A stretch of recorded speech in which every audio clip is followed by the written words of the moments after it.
So Samsung promised the S26 Ultra would have the best display on the market, but two of those upgrades now have a serious problem, and one of them might actually make the phone worse. Now, before you buy it, let's get into it.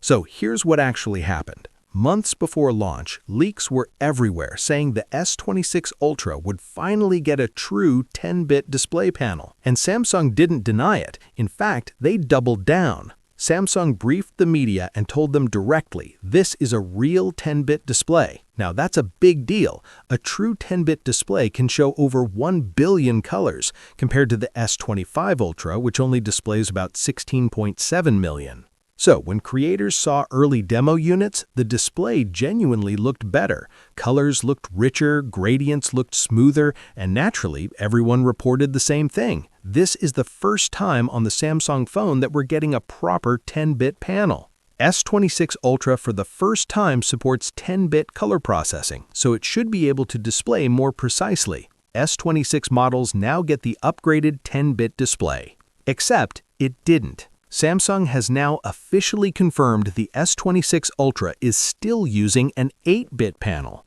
What they're actually doing is something called frame rate control. The display rapidly flickers between two color values, so your eyes blend them together. Your brain thinks it's seeing more colors than the panel can actually produce. It's basically a software trick to hide hardware limitations.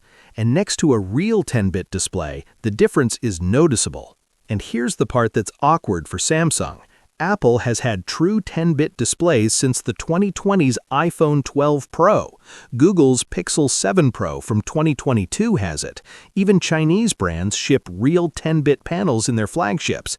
Samsung is now the only major flagship brand without native 10-bit color on its top phone. And the most ironic part, Samsung Display actually makes those 10-bit panels for its competitors, but they won't put them in their own $1,300 Ultra phone. That's rough. Now you might be thinking, okay, but if FRC still delivers 10-bit color visually, isn't that still an upgrade?